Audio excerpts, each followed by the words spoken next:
Hello everyone, welcome to our channel. TS EAMCET 2025 సంబంధించి మనకి ఒక ఆన్లైన్ అప్లికేషన్ ప్రాసెస్ ఎలా చేయాలి ఏంటి అనేది డీటెయిల్ ఇన్ఫర్మేషన్తో ఈరోజు ఇక్కడ మీకైతే చెప్తానండి. వీడియో చూస్తున్న ప్రతి ఒక్కరు కూడా వీడియోని లైక్ చేసి మీ ఫ్రెండ్స్ అందరు కూడా ఈ యొక్క వీడియోని షేర్ చేయండి. ఇలాంటి లేటెస్ట్ అప్డేట్స్ అన్ని మిస్ అవ్వకుండా ఉండాలంటే వెంటనే మన ఛానల్ అయితే సబ్స్క్రైబ్ చేసి పెట్టుకోండి, బెల్ ఐకాన్ అయితే ఆన్ చేసి పెట్టుకోండి. అలానే మీకు డిస్క్రిప్షన్లో వాట్సాప్, టెలిగ్రామ్ లింక్స్ అయితే ప్రొవైడ్ చేయడం జరిగింది. ప్రతి ఒక్కరు కూడా వాట్సాప్ గ్రూప్లో జాయిన్ అవ్వండి, అలానే టెలిగ్రామ్ ఛానల్లో ఫాలో అవుతూ ఉండండి. ప్రతిదీ కూడా లేటెస్ట్ అప్డేట్స్తో పాటు అలానే ప్రీవియస్ మోడల్ పేపర్స్తో సహా మీకైతే సెండ్ చేయడం జరుగుతుంది. కాబట్టి మీ యొక్క ప్రిపరేషన్ అనేది కొనసాగిస్తూ ఉండండి. అందులో సెండ్ చేస్తున్న మోడల్ పేపర్స్ కూడా ప్రాక్టీస్ చేస్తూ, అలానే మీకు ఎటువంటి డౌట్స్ ఉన్నా కూడా మెసేజ్ చేయండి, దానికైతే రిప్లై ఇస్తాను. అలానే ప్రీవియస్ మోడల్ పేపర్స్ చేస్తూ డైలీ వస్తున్న లేటెస్ట్ అప్డేట్స్ అన్నీ ఎప్పటికప్పుడు అప్డేట్ అయితే మీరైతే ఉండండి. ఇలాంటి లేటెస్ట్ అప్డేట్స్ అన్ని మిస్ అవ్వకుండా ఉండాలంటే ఛానల్ని సబ్స్క్రైబ్ చేసుకొని బెల్ ఐకాన్ ఆన్ చేసి పెట్టుకోండి. వీడియో చూస్తున్న ప్రతి ఒక్కరు కూడా వీడియోని ఒక లైక్ అయితే చేయండి. ప్రతి ఒక్కరు కూడా ఈ యొక్క వీడియో అయితే పుష్ అయితే అవ్వడం జరుగుతుంది. కాబట్టి నెక్స్ట్ మనకి అప్డేట్ చూసుకున్నట్లయితే ఒక ఆన్లైన్ అప్లికేషన్ ఫామ్ గురించి చెప్తానండి. అంటే వీటికి ఏమేం కావాలి, డాక్యుమెంట్స్ ఏంటనేది కూడా దీనికి ముందు వీడియోలో మీకైతే చెప్పడం జరిగింది. కాబట్టి ప్రతి ఒక్కరు కూడా ఒక డాక్యుమెంట్స్ అనేవి మీరైతే రెడీ చేసుకోండి. లేదనుకుంటే రెన్యువల్ చేయించుకోండి. ఓల్డ్ సర్టిఫికేట్స్ అయితే కనుక అవన్నీ మీ దగ్గర ఉన్న తర్వాతే ఈ యొక్క ఆన్లైన్ అప్లికేషన్ అనేది మీరైతే స్టార్ట్ చేయండి. మనకి అఫీషియల్ వెబ్సైట్ అయితే ఈ విధంగా అయితే ఉంటుందండి. టీఎస్ ఎంసెట్ 2025 సంబంధించి. అంటే ఇది లాస్ట్ ఇయర్ మీకు డెమో అయితే చూపిస్తూ ఉన్నాను అనమాట, మీకు ఒక అప్లికేషన్ ఎలా పెట్టాలి ఏంటనేది. నెక్స్ట్ వచ్చేసి ఇక్కడ వచ్చేసి మనం చూసుకున్నట్లయితే మనకి ఇక్కడ ఫామ్స్ అనేవి ఇలా ఉంటాయండి. ఇక్కడ ఇన్ఫర్మేషన్ అయితే ఉంటుంది. ఇందులో మనకి నోటిఫికేషన్స్ కావచ్చు, ఇంపార్టెంట్ డేట్స్, టెస్ట్స్, ఇన్స్ట్రక్షన్స్ కావచ్చు, సిలబస్, యూజర్ గైడ్స్, నెక్స్ట్ ఈ విధంగా అప్డేట్స్ అనేవి ఉంటాయి. నెక్స్ట్ ఆన్లైన్ అప్లికేషన్ చూసుకుంటే మనకి ఆన్లైన్ ఫిల్లింగ్ అప్లికేషన్ ఎక్కడైతే మీరైతే ఓపెన్ చేయాలన్నమాట. ఫస్ట్ ఆఫ్ ఆల్ మీరైతే రిజిస్ట్రేషన్ సంబంధించి మీరు పేమెంట్ అయితే చేసుకోవాలి. నెక్స్ట్ వచ్చేసి ఆన్లైన్ అప్లికేషన్ అనేది ఫిల్ చేయాలి. Next print filled in application మీరైతే ఈ విధంగా అయితే మీరు 3 స్టెప్స్ అయితే ఫాలో అవ్వాలండి. ఏ ఒక్క స్టెప్లో కూడా మీరైతే మిస్టేక్ చేసినా మీ యొక్క అప్లికేషన్ అనేది రిజెక్ట్ అయితే అవ్వడం జరుగుతుంది. కాబట్టి వీడియోని ఎవరు స్కిప్ చేయకుండా చివరి వరకు అయితే చూడండి. ప్రతి ఒక్కరు కూడా ఒక లైక్ అయితే చేయండి.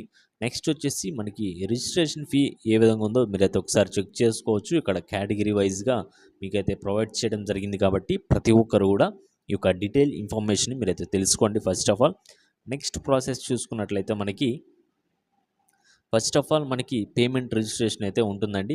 పేమెంట్ అయితే చేసుకోవాలన్నమాట. మీరు వెబ్సైట్ ఓపెన్ చేసుకున్న తర్వాత ఇక్కడ వచ్చేసి పేమెంట్ రిజిస్ట్రేషన్ ఫీ అని ఉంది కదా, అక్కడైతే మీరైతే క్లిక్ చేయండి. మీ పేమెంట్ అయితే చేయండి. ఫస్ట్ ఆఫ్ ఆల్ ఇక్కడ వచ్చేసి ఇక్కడ పేమెంట్కి సంబంధించి మీ యొక్క డీటెయిల్స్ అయితే అడగడం జరుగుతుందండి. ఇవన్నీ కూడా వన్స్ ఒకసారి మీరు కరెక్ట్గా చెక్ చేసుకోండి. అన్నీ సెలెక్ట్ చేసుకోండి. మీ క్యాండిడేట్స్ నేమ్ ఇవ్వండి. నెక్స్ట్ వచ్చేసి second year hall ticket number కావచ్చు, మీరు ఎంపీసీయా, బైపీసీయా, డిప్లొమా, బైపీసీ మీరైతే సెలెక్ట్ చేసుకోండి. ఇంటర్ బోర్డు ఏదండి అదైతే మీరైతే సెలెక్ట్ చేసుకోండి. నెక్స్ట్ వచ్చేసి మీ యొక్క డేట్ ఆఫ్ బర్త్ అయితే ఎంటర్ చేయండి. మీ యొక్క ఎస్ఎస్సి హాల్ టికెట్లో ఏదైతే ఉందో అది మాత్రం ఎంటర్ చేయండి. నెక్స్ట్ వచ్చేసి స్టూడెంట్ లేదా క్యాండిడేట్ మొబైల్ నెంబర్ అయితే మీరైతే ఎక్కడైతే ఎంటర్ చేయాలండి. ఈ నెంబర్ ఇచ్చేటప్పుడు ప్రతి ఒక్కరు కూడా గుర్తుపెట్టుకోండి. ఈ నెంబర్ మీ ఫ్రెండ్స్తో లేదంటే మీ రిలేటివ్స్తో ఎవరిదో ఇవ్వకండి. మీ నెంబర్ మాత్రమే, మీ ఇంట్లో ఉండే ఫోన్ నెంబర్ మాత్రమే ఇవ్వండి. ఎందుకంటే మనకి ఈ యొక్క నెంబర్కి ఓటీపీస్ అనేవి రావడం జరుగుతుంది. నెక్స్ట్ కౌన్సిలింగ్ ఆ టైంలో మీకైతే తెలుస్తుంది దాని గురించి. ఓటీపీస్ అయితే వస్తాయన్నమాట. ఎందుకంటే కొంతమంది ఫ్రెండ్స్ నెంబర్స్ లేదంటే బయట వాళ్ళ నెంబర్స్ ఇస్తూ ఉంటారనమాట. తర్వాత నాకు వచ్చి మెసేజ్ చేస్తూ ఉంటారు. వాళ్ళకైతే మీరైతే చాలా ఇబ్బంది పడతారనమాట. అందుకని వచ్చేసి మీకు ఓన్ మొబైల్ ఉంటే కనుక మీ నెంబర్ ఇవ్వండి, లేదంటే పేరెంట్స్ మొబైల్ నెంబర్ అయితే ఇవ్వండి. నెక్స్ట్ వచ్చేసి ఆల్టర్నేటివ్ మొబైల్ నెంబర్ కూడా ఇవ్వండి, మీకైతే అడుగుతుంది. నెక్స్ట్ వచ్చేసి పర్సనల్ ఐడి అనమాట, అంటే మెయిల్ ఐడి అయితే అడుగుతుంది పర్సనల్ది. అది కూడా మీరైతే ఎంటర్ చేయాలి. ఎందుకంటే నెక్స్ట్ మీకు ఏమైనా అప్డేట్స్ కావచ్చు, రేపు ఏమైనా సీట్ వచ్చినా కూడా మెయిల్కి మెసేజ్ కావచ్చు, లేదంటే పేమెంట్ అయిన తర్వాత అట్లాంటి కొన్ని మెయిల్స్ అయితే వస్తూ ఉంటాయి అనమాట. మెయిల్ ఐడి కనుక లేకపోతే పర్సనల్గా ఒక అఫీషియల్ మెయిల్ అనేది క్రియేట్ చేసి పెట్టుకోండి. ఇదే మెయిల్ మీరు మీ కాలేజీలో కావచ్చు, నెక్స్ట్ జాబ్ దగ్గర కావచ్చు, ప్రతిదీ కూడా మీరైతే యూజ్ చేస్తూ ఉండొచ్చు అనమాట. మెయిల్ ఐడి కరెక్ట్గా మీరైతే క్రియేట్ చేసుకోండి, మీ నేమ్ వచ్చేటట్లు. నెక్స్ట్ మనం చూసుకున్నట్లయితే కేటగిరీ అయితే ఉంది కదా, కేటగిరీని కూడా మీరైతే సెలెక్ట్ చేసి పెట్టుకోండి. నెక్స్ట్ వచ్చేసి పిహెచ్ అయితే చూసుకోండి, మీరైతే ఫిజికల్లీ అది కూడా మీరైతే సెలెక్ట్ చేసుకోండి అవునా కాదనేది. నెక్స్ట్ వచ్చేసి స్ట్రీమ్ అప్లైడ్ అంటే దేనికి అప్లై చేస్తున్నారు? ఇంజినీరింగా లేదనుకుంటే మీరు అగ్రికల్చరా లేదంటే బోత్ ఇంజినీరింగ్ అండ్ ఫార్మసీయా 2 చూసుకొని అప్లై చేసుకోండి. నెక్స్ట్ వచ్చేసి పేమెంట్ టైప్ అయితే అడుగుతుందండి. ఇక్కడ నెట్ బ్యాంకింగా లేదా క్రెడిట్ కార్డ్, డెబిట్ కార్డ్ మీరైతే సెలెక్ట్ చేసుకోండి. నెక్స్ట్ ఈ బాక్స్‌లో మీరైతే టిక్ చేసుకొని మీ పేమెంట్‌ని అయితే కంటిన్యూ చేసుకోవచ్చనమాట. అంటే నెక్స్ట్ అయితే మీకైతే ప్రొసీజ్ అయితే అవ్వడం జరుగుతుంది పేమెంట్ అనేది. ఇక్కడొచ్చిన తర్వాత మళ్ళీ ఒకసారి డీటెయిల్స్ అన్నీ ఎంటర్ చేసిన తర్వాత మీకైతే చూపిస్తుంది. ఇవన్నీ కూడా వన్స్ ఒకసారి చెక్ చేసుకోండి. ఈ డీటెయిల్స్ అనేవి మీవా కాదా లేదా కూడా ఎక్కడ మిస్టేక్ చేసి ఉంటే మళ్ళీ ఒకసారి ముందుకెళ్ళొచ్చి అవైతే చేంజ్ అయితే చేసుకోండి. ఈ ఒక్క వన్స్ ఒకసారి ఇవన్నీ చేంజ్ చేయడానికి అయితే కుదరదండి. మళ్ళీ ఎంటర్ చేసి సబ్మిట్ కొట్టిన తర్వాత ఇవన్నీ కూడా ఒకసారి చెక్ చేసుకోండి. నెక్స్ట్ వచ్చేసి మీ యొక్క కేటగిరీని బట్టి మీ అయితే అమౌంట్ అయితే ఉంటుందండి. ఇక్కడ అన్నీ సెలెక్ట్ చేసుకున్న తర్వాత ఈ యొక్క డీటెయిల్స్ అనేవి అన్నీ చెక్ చేసుకొని నెక్స్ట్ వచ్చేసి ప్రొసీడ్ టు పేమెంట్ అని ఉంది కదా, దీని మీద అయితే మీరైతే క్లిక్ చేయండి. క్లిక్ చేసిన తర్వాత మీకైతే మీ యొక్క పేమెంట్ అనేది అయిపోతుందండి. నెక్స్ట్ వచ్చేసి ఇవన్నీ కూడా డీటెయిల్స్ కరెక్టా కాదని చెప్పేసి మీకైతే అడుగుతుంది. Are you sure to want proceed to payment అంటే అన్నీ ఒకసారి సెలెక్ట్ చేసుకోండి. అన్నీ చెక్ చేసుకున్న తర్వాత మీరైతే ఎస్ అని కొట్టండి. నెక్స్ట్ వచ్చేసి మీ పేమెంట్ అనేది ఈ విధంగా అయితే రావడం జరుగుతుందండి. ఇది కూడా ఒకసారి చెక్ చేసుకోండి. నెక్స్ట్ వచ్చేసి మనకి మీరు ఏ కార్డు అయితే పే చేస్తున్నారో అదొకసారి కార్డ్ చెక్ చేసుకోండి. దీంతో మనకి పేమెంట్ అనేది సక్సెస్ఫుల్గా అవ్వడం జరుగుతుంది. మీ యొక్క పేమెంట్ అనేది సక్సెస్ అయిన తర్వాత ఈ విధంగా అయితే రావడం జరుగుతుంది. Your payment successfully. నెక్స్ట్ వచ్చేసి పేమెంట్ రెఫర్ ఐడి కూడా మీకైతే ఇక్కడైతే ఇవ్వడం జరుగుతుంది కాబట్టి అది కూడా మీరైతే చెక్ చేసుకోండి. నెక్స్ట్ వచ్చేసి proceed to fill application, online application ఇప్పటి నుంచి మనకైతే స్టార్ట్ అవుతుంది అనమాట. అంటే ఇప్పుడు ఇక్కడ చూసుకోండి ఒకసారి, ఇదైతే మీరైతే సెలెక్ట్ చేసుకోవాలన్నమాట. ఒకసారి చెక్ చేసుకోండి. ఫీ పేమెంట్ అయితే స్టేటస్ అనేది చెక్ చేసుకోవచ్చు. లాస్ట్లో అది కూడా చూపిస్తాను. నెక్స్ట్ వచ్చేసి ఇక్కడ పేమెంట్ స్టేటస్ అనేది ఒకసారి చెక్ చేసుకోండి. అంటే పేమెంట్ స్టేటస్ కంప్లీట్ అయిపోయిన తర్వాత పేమెంట్ అనేది మీకు ఒకసారి కొంతమందికి అయితే త్వరగా అయిపోతుంది, కొంతమందికి అయితే లేట్ అయితే అవుతుందన్నమాట. ఇక్కడ వచ్చేసి మీ యొక్క డీటెయిల్స్ అనేవి ఎంటర్ చేసుకోండి. ఇంటర్ హాల్ టికెట్ నెంబర్ కావచ్చు, మొబైల్ నెంబర్ కావచ్చు, డేట్ ఆఫ్ బర్త్ కావచ్చు, స్ట్రీమ్ వచ్చేసి ఎంటర్ చేసుకున్న తర్వాత చెక్ పేమెంట్ స్టేటస్ అనేది మీరైతే క్లిక్ చేయండి. మీ పేమెంట్ స్టేటస్ అనేది మీకైతే చూపించడం జరుగుతుంది. మీ పేమెంట్ స్టేటస్ అయితే చెక్ చేసుకోవచ్చు అనమాట. నెక్స్ట్ వచ్చేసి నెక్స్ట్ ప్రాసెస్ చూసుకున్నట్లయితే అప్లికేషన్ ప్రాసెస్కి అయితే వెళ్దామండి. అప్లికేషన్ ప్రాసెస్ చూసుకున్నట్లయితే ఇక్కడైతే మీరైతే క్లిక్ చేయాలన్నమాట. ఫిల్ ఆన్లైన్ అప్లికేషన్ అని చెప్పేసి అక్కడ క్లిక్ చేసిన తర్వాత మీ యొక్క అప్లికేషన్ ప్రాసెస్ అనేది కంటిన్యూ అయితే అవ్వడం జరుగుతుంది. ఇక్కడ వచ్చేసి వన్స్ మీది ఒకసారి ఓపెన్ చేసుకున్న తర్వాత పేమెంట్ ఐడి వస్తుంది, అది మీద కాదా చెక్ చేసుకోండి. నెక్స్ట్ వచ్చేసి ఇంటర్ హాల్ టికెట్ నెంబర్ వస్తుంది, అది మీద కాదా అని చెక్ చేసుకోండి. నెక్స్ట్ వచ్చేసి మొబైల్ నెంబర్ అనమాట, ఇదైతే వెరీ వెరీ ఇంపార్టెంట్. నెక్స్ట్ వచ్చేసి డేట్ ఆఫ్ బర్త్ అనేది మీరైతే చెక్ చేసుకోండి. ప్రొసీడ్ టు ఫిల్ అప్లికేషన్ అనేది మీరైతే క్లిక్ చేయండి. నెక్స్ట్ ప్రాసెస్ ఈ విధంగా మీకైతే ఓపెన్ అయితే అవ్వడం జరుగుతుందండి. అంటే ఇంత క్లియర్గా ఎవరైతే మీకైతే ఎక్స్ప్లెయిన్ చేయరండి, 1 to 1 స్టెప్ బై స్టెప్ మీకైతే ఎక్స్ప్లెయిన్ చేసుకుంటూ వస్తున్నాను. ప్రతిదీ కూడా వీడియో స్కిప్ చేయకుండా చూడండి. స్కిప్ చేశారంటే అక్కడ మిస్టేక్ చేసినా కూడా మళ్ళీ స్టార్టింగ్కి అయితే మీరైతే రావడం జరుగుతుంది. కాబట్టి నెక్స్ట్ చూస్తున్నట్లయితే ఇక్కడ ఒకసారి డీటెయిల్స్ అన్నీ మీరే చెక్ చేసుకోండి. ఆల్రెడీ ఇచ్చిన డీటెయిల్సే కొన్ని అయితే వస్తూ ఉంటాయి, అవైతే మీరైతే గుర్తుపెట్టుకోండి. నెక్స్ట్ వచ్చేసి క్యాండిడేట్ డీటెయిల్స్ అనేవి మీరైతే ఎంటర్ చేయండి. క్యాండిడేట్ నేమ్, నెక్స్ట్ వచ్చేసి father's name, mother's name, date of birth అన్నీ క్యాపిటల్ లెటర్స్లో మీరైతే ఎంటర్ చేయండి. నెక్స్ట్ వచ్చేసి ఆధార్ కార్డ్ నెంబర్ కావచ్చు, నెక్స్ట్ వచ్చేసి రేషన్ కార్డ్ నెంబర్, నెక్స్ట్ వచ్చేసి బర్త్ స్టేట్ వచ్చేసి, నెక్స్ట్ బర్త్ డిస్టిక్, అలానే జెండర్ మీరు మేలా ఫీమేలా మీరైతే టిక్ చేసుకోండి. నెక్స్ట్ వచ్చేసి కేటగిరీ అయితే అడుగుతుంది, మీరు OC, BC, next SC, ST అయితే కనుక వెళ్ళి సెలెక్ట్ చేసుకోండి. క్యాస్ట్ సర్టిఫికేట్ నెంబర్ అయితే అడుగుతుందండి, ఇది ఒక క్యాస్ట్. అలానే ఈడబ్ల్యూఎస్ అయితే ఉంటే ఈడబ్ల్యూఎస్ సర్టిఫికేట్ కూడా మీరైతే అప్లై చేసుకోండి. ఇవన్నీ కూడా రీసెంట్గా తీసుకున్న సర్టిఫికేట్స్ అయితే ఉండాలండి. ఇయర్ తీసుకోండి. ఓల్డ్ సర్టిఫికేట్స్ అయితే కనుక మీరైతే రెన్యువల్ చేసి పెట్టుకోండి. రెన్యువల్ చేసి పెట్టుకుంటేనే మీకు ఒక అప్లికేషన్ ప్రాసెస్ అనేది ఈజీగా అవుతుంది. ఓల్డ్ సర్టిఫికేట్స్ అయితే ఒక్కోసారి అప్లికేషన్ అనేది రిజెక్ట్ అయిపోతుంది కనుక మీరైతే అదొకసారి గుర్తుపెట్టుకోండి. మీరు స్పెషల్ కేటగిరీ అయితే కనుక ఏమన్నా ఉంటే మీకు ఎన్సీసీ కానీ, స్పోర్ట్స్ కానీ, నెక్స్ట్ వాటి గురించి మనం నెక్స్ట్ పిహెచ్ అయితే కనుక అది కూడా ఒకసారి చెక్ చేసుకోండి. ఇవన్నీ కూడా కరెక్ట్గా ఇవ్వండి. నెక్స్ట్ వచ్చేసి మైనారిటీ మీరైతే సెలెక్ట్ చేసి పెట్టుకోండి. నాన్ మైనారిటీయా లేదనుకుంటే మైనారిటీ అనేది యాన్యువల్ ఇన్కమ్ వచ్చేసి మీరైతే సెలెక్ట్ చేసుకోవాలన్నమాట. 1.5 ఉందా లేదా 1 ల్యాక్ ఉందా 2 ల్యాక్స్ ఉందా అనేది మీరైతే సెలెక్ట్ చేసుకోండి. నెక్స్ట్ వచ్చేసి ఇక్కడ ఒకసారి మీ ఇన్కమ్ సర్టిఫికేట్ అయితే అడుగుతుందండి. అది కూడా మీరైతే మళ్ళీ ఒకసారి ఎంటర్ చేయండి. నెక్స్ట్ వచ్చేసి క్యాండిడేట్ బ్యాంక్ డీటెయిల్స్ అనమాట. అంటే నెక్స్ట్ అప్లికేషన్ ప్రాసెస్ అయిన తర్వాత కావచ్చు, లేదనుకుంటే ఏమన్నా నెక్స్ట్ మీరు కౌన్సిలింగ్లో అమౌంట్ కట్టిన తర్వాత మళ్ళీ మీరు కాలేజ్ చేంజ్ అయినప్పుడు కావచ్చు, కాలేజీలో అమౌంట్ కట్టినప్పుడు కావచ్చు, అక్కడ నుంచి ఏమన్నా ఒక అమౌంట్ రీఫండ్ అవ్వాలనుకుంటే కనుక ఈ యొక్క బ్యాంక్ అకౌంట్కి అయితే రావడం జరుగుతుంది. కాబట్టి మీ యొక్క బ్యాంక్ అకౌంట్ అనేది క్లియర్గా వన్స్ ఒకసారి మీరైతే అకౌంట్ నేమ్ కావచ్చు, అకౌంట్ నెంబర్ కావచ్చు, ఇవన్నీ కూడా ఎంటర్ చేయండి. ఇక్కడ బ్యాంక్ అకౌంట్, నెక్స్ట్ వచ్చేసి అకౌంట్ నెంబర్, ఐఎఫ్ఎస్సి కోడ్ అనేది మీరైతే కరెక్ట్గా ఎంటర్ చేయండి. అప్పుడే మీ యొక్క ప్రాసెస్ అనేది ఈజీగా అవుతుంది. నెక్స్ట్ వచ్చేసి మీ యొక్క అమౌంట్ కూడా రీఫండ్ అయితే రావడం జరుగుతుంది. నెక్స్ట్ ఏమన్నా అయినా కూడా నెక్స్ట్ వచ్చేసి మీ యొక్క అడ్రస్ అయితే అడుగుతుందండి. ఇక్కడ వచ్చేసి house number, village, street, locality కావచ్చు, మండల్, టౌన్, సిటీ కావచ్చు. నెక్స్ట్ వచ్చేసి district, next state, pin code, mobile number, alternative mobile number, telephone number, landline ఏమైనా ఉంటే ఇవ్వండి. నెక్స్ట్ వచ్చేసి ఈమెయిల్ ఐడి, ఇవన్నీ కూడా కరెక్ట్గా ఇవ్వండి. 1-2-3 సార్లు అయితే చెక్ చేసుకోండి. హడావుడి లేకుండా, తొందరపడకుండా, నిదానంగా 1 బై 1 స్టెప్ బై స్టెప్ మీరైతే అప్లికేషన్ ఫిల్ చేసుకుంటూ వెళ్ళండి.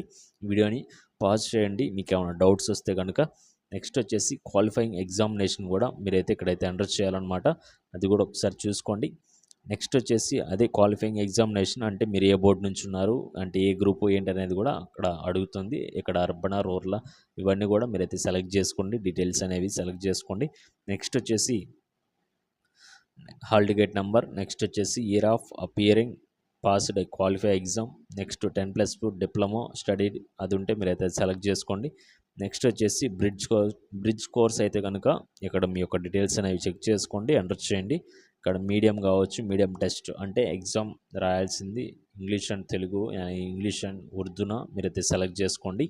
నెక్స్ట్ వచ్చేసి ఎస్ఎస్సి ఆర్ ఈక్వలెంట్ 10th అంటే ఎస్ఎస్సి మీరు అర్బన్లో చదివారా, రూరల్లా, అదే ఇంకా 10th hall ticket number, next month of passing, year of passing మీరైతే ఎంటర్ చేయాలి కరెక్ట్గా. నెక్స్ట్ వచ్చేసి ప్లేస్ ఆఫ్ స్టడీ అండి. అంటే క్లాస్ 1 ఎక్కడ చదివారు, class 2 second class, third class, fourth class, 5th class, 6th, 7th, 8th, 9th, 10th, అలానే inter first year, second year మీరైతే కరెక్ట్గా ఎంటర్ చేయండి. ఏ స్కూల్లో చదివారు ఏంటి అనేది కూడా మీకైతే ఇక్కడ క్లియర్గా అడగడం జరుగుతుందండి. నెక్స్ట్ వచ్చేసి లోకల్ ఏరియా అనమాట. ఇది మీరైతే సెలెక్ట్ చేసుకోండి. మీరు ఏ యూనివర్సిటీ కింద వస్తారో మీరైతే చూసుకోవాలన్నమాట. ఆంధ్ర యూనివర్సిటీనా, లేదనుకుంటే శ్రీ వెంకటేశ్వర యూనివర్సిటీనా, లేదనుకుంటే ఉస్మానియా యూనివర్సిటీనా, లేదా నాన్ లోకల్ అనేది మీరైతే సెలెక్ట్ చేసుకోండి. నెక్స్ట్ వచ్చేసి stream applied for entrance exam, engineering or లేదనుకుంటే మీరు ఫార్మసీ అయితే కనుక అదైతే మీరైతే సెలెక్ట్ చేసుకోవాలి కదా.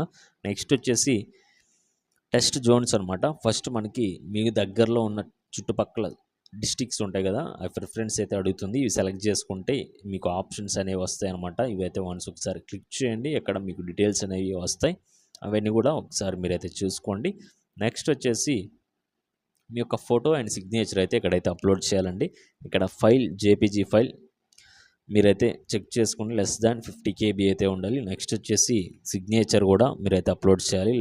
<30 KB అయితే మీకైతే ఉండాలి. అప్పుడే మీ యొక్క ఫైల్ అనేది తీసుకోవడం జరుగుతుంది. లేదనుకుంటే మీది రిజెక్ట్ అవుతుంది కనుక ఒకసారి గుర్తుపెట్టుకోండి. చాలామందికి ఇక్కడే ప్రాసెస్ అనేది లేట్ అవుతుంది. నెక్స్ట్ వచ్చేసి ఈ బాక్స్లో టిక్ చేసి మీరైతే మీ యొక్క అప్లికేషన్ కంటిన్యూ చేయండి. నెక్స్ట్ అయితే మీరైతే సబ్మిట్ అయితే చేయండి. సేవ్ కొట్టండి, సబ్మిట్ అయిపోతుంది. సేవ్ కొడితే అదైతే డేటా మొత్తం సేవ్ అవుతుంది కనుక your application is pending and you need to complete and continue కొట్టండి. ఇక్కడ కంటిన్యూ కొట్టిన తర్వాత నెక్స్ట్ అని క్లిక్ చేయండి. నెక్స్ట్ అని క్లిక్ చేసిన తర్వాత మళ్ళీ ఒకసారి రావడం జరుగుతుంది. ఒకసారి డీటెయిల్స్ మొత్తం మీరైతే ఎంటర్ చేయండి. నెక్స్ట్ వచ్చేసి ఇక్కడ వచ్చేసి మీరు ఏ కంట్రీ నుంచి ఏ స్టేట్ నుంచి ఉన్నారో అది కూడా ఒకసారి సెలెక్ట్ చేసుకోండి. నెక్స్ట్ వచ్చేసి బర్త్ డిస్టిక్ అడగడం జరుగుతుంది. ఇక్కడ ఇందులో మీరైతే సెలెక్ట్ చేసుకోండి. జెండర్ అడుగుతుంది, మీరైతే ఒకసారి సెలెక్ట్ చేసుకోండి. నెక్స్ట్ ఇక్కడ వచ్చేసి కేటగిరీ డీటెయిల్స్ అయితే అడుగుతుంది. ఇవన్నీ కూడా ఆల్రెడీ చెప్పాను కాబట్టి ఇవి కూడా ఒకసారి మీరైతే కంటిన్యూ చేసుకోండి. నెక్స్ట్ వచ్చేసి నెక్స్ట్ ప్రాసెస్ చూసుకున్నట్లయితే మైనారిటీ, నెక్స్ట్ వచ్చేసి యాన్యువల్ ఇన్కమ్ కావచ్చు, క్యాస్ట్. ఇక్కడ మీరైతే ఇన్కమ్ మీద ఎంత ఉంది ఏంటి అనేది కూడా కరెక్ట్గా మీరైతే చెక్ చేసుకోండి. ఈ యొక్క డీటెయిల్స్ అని మీ యొక్క బ్యాంక్ డీటెయిల్స్ కూడా మళ్ళీ కరెక్ట్గా ఒకసారి చెక్ చేసుకోండి. నెక్స్ట్ ప్రాసెస్ చూసుకున్నట్లయితే మీ యొక్క అడ్రస్ అయితే అడుగుతుంది. ఇన్ కేస్ మీ యొక్క అప్లికేషన్ రిజెక్ట్ అయితే కనుక మళ్ళీ ఒక అడ్రస్ ఇవన్నీ కూడా మళ్ళీ ఇవ్వాల్సి వస్తుంది, కాబట్టి ఒకసారి చెక్ చేసుకోండి. ఇది ఇందాక చెప్పినట్లే మీరైతే కంటిన్యూ చేసేయండి. ప్రాసెస్ మొత్తం సేమ్ అనమాట. నెక్స్ట్ ప్రాసెస్ చూసుకున్నట్లయితే మీ యొక్క ఎగ్జామ్ ఏ లాంగ్వేజ్లో కావాలి ఏంటి అనుకుంటున్నారో అది మొత్తం ఎంటర్ చేయండి. ఇక్కడ వచ్చేసి 10th క్లాస్ డీటెయిల్స్ అనేవి ఒకసారి ఎంటర్ చేసేయండి, సరిపోతుంది. అంటే మళ్ళీ సేమ్ ప్రాసెస్ అనమాట. ఇదంతా డేటా మళ్ళీ అడుగుతుంది కాబట్టి నెక్స్ట్ ఫోటో, సిగ్నేచర్ ఇవన్నీ కూడా సెలెక్ట్ చేసేయండి. నెక్స్ట్ ప్రాసెస్ చూసుకున్నట్లయితే ఇవన్నీ కూడా 1-2 సార్లు అయితే మీరు చెక్ చేసుకోండి. మీరు ఫిల్ చేసిన తర్వాత ఇవన్నీ కూడా డేటా మొత్తం ఒకసారి చూపిస్తుంది అనమాట. ఇక్కడ మీరు అడ్రస్ ఇవన్నీ ఇందాక ఇచ్చారు కదా, ఇవన్నీ కూడా ఆఫ్టర్ మీకైతే చూపించడం జరుగుతుంది. ఇవన్నీ కూడా కరెక్టా కాదని చెక్ చేసుకోండి. మీ ఫోటో కావచ్చు, మీ సైన్ కావచ్చు, అన్నీ వస్తాయన్నమాట. ఇక్కడ వచ్చేసి అంతా కంప్లీట్ అయిపోయిన తర్వాత మోడిఫై చేసుకొని అంతా ఓకే అనుకుంటే సబ్మిట్ మీద క్లిక్ చేయండి. మోడిఫై అయితే మోడిఫై చేసుకోవచ్చు. మళ్ళీ ఒకసారి సబ్మిట్ మీద క్లిక్ చేస్తే మీ యొక్క అప్లికేషన్ అనేది సబ్మిట్ అయితే అవ్వడం జరుగుతుందండి. నెక్స్ట్ వచ్చేసి ప్రింట్ అప్లికేషన్ అనేది మీరైతే క్లిక్ చేయండి. ఈ యొక్క అప్లికేషన్ నెంబర్ అనేది మీరైతే గుర్తుపెట్టుకోండి. ఇదైతే మీకైతే చాలా చాలా ఇంపార్టెంట్ అనమాట. దీంతో మీ యొక్క అప్లికేషన్ ప్రాసెస్ అనేది కంప్లీట్ అయితే అవ్వడం జరిగింది. ఫైనల్గా మీ యొక్క అప్లికేషన్ అనేది ఈ విధంగా అయితే వస్తుందన్నమాట. టీఎస్ ఎంసెట్ 2025 అని చెప్పేసి మీ యొక్క అప్లికేషన్తో పాటు మీ యొక్క అడ్రస్, మీరు ఇచ్చిన డేటా మొత్తం కూడా ఇక్కడైతే రావడం జరుగుతుంది. ప్రతిదీ కూడా మీ యొక్క రిజిస్ట్రేషన్ నెంబర్, ఫోటో కావచ్చు. ఇక్కడ వచ్చేసి మీరు 1st క్లాస్ నుంచి 12th క్లాస్ వరకు ఎక్కడెక్కడ చదివారు ఏంటి అనేది ప్రతిదీ అన్ని 1 by 1 1-2 సార్లు అయితే మీరు చెక్ చేసుకోండి. మీ డేటా మొత్తం మీ యొక్క ఎగ్జామ్ ప్రిపరేషన్ సెంటర్ ఎక్కడ ఇచ్చారు ఏంటి అనేది కూడా మీకైతే ఇక్కడ చూపించడం జరుగుతుంది. ఈ విధంగా మీకైతే అప్లికేషన్ అయితే ఉంటుంది. ఇక్కడ వచ్చేసి మీరైతే లెఫ్ట్ హ్యాండ్ థంబ్ అయితే వేయాలన్నమాట ఎగ్జామ్కి వెళ్ళే ముందు. నెక్స్ట్ వచ్చేసి ఇక్కడ సిగ్నేచర్ అయితే చేయాలి. నెక్స్ట్ వచ్చేసి ఇక్కడ వచ్చేసి లాస్ట్లో మీ యొక్క అప్లికేషన్ అనేది డౌన్లోడ్ చేసుకోండి, ప్రింట్ తీసి పెట్టుకోండి. నెక్స్ట్ ఇందులో కూడా మీరైతే వెబ్సైట్లో చూసుకోవచ్చు. ఇక్కడ print filled in application form అనేది క్లిక్ చేస్తే మీ యొక్క అప్లికేషన్ అనేది ఓపెన్ అయితే అవ్వడం జరుగుతుంది. ఇక్కడ వచ్చేసి మీ యొక్క డీటెయిల్స్ అయితే ఎంటర్ చేయండి. రిజిస్టర్ నెంబర్, నెక్స్ట్ వచ్చేసి payment reference ID, qualifying exam hall ticket number, mobile number, date of birth enter చేసుకున్న తర్వాత గెట్ అప్లికేషన్ డీటెయిల్స్ అనేది దాని మీద క్లిక్ చేయండి. మీ యొక్క అప్లికేషన్ అనేది మీకైతే ఓపెన్ అయితే అవ్వడం జరుగుతుంది. అప్పుడు మీ యొక్క అప్లికేషన్ అనేది మీరైతే ప్రింట్ తీసుకోవచ్చు అనమాట. ఈ యొక్క అప్లికేషన్ డీటెయిల్స్ ఈ విధంగా అయితే రావడం జరుగుతుంది. ఇవన్నీ కూడా మీరైతే చెక్ చేసుకోండి. మీకు ఎటువంటి డౌట్స్ ఉన్నా కూడా కింద కామెంట్ సెక్షన్లో కామెంట్ చేయండి.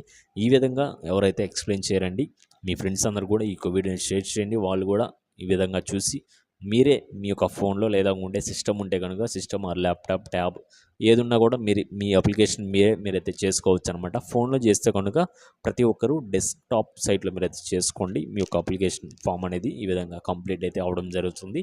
ఓకే గైస్, మళ్ళీ నెక్స్ట్ వీడియోలో కలుద్దాం. ప్రతి ఒక్కరు కూడా ఛానల్ని సబ్స్క్రైబ్ చేసుకొని వాట్సాప్, టెలిగ్రామ్లో జాయిన్ అయ్యి వస్తున్న అప్డేట్స్ అన్నీ కూడా ఫాలో అవుతూ ఉండండి. Okay guys, thank you.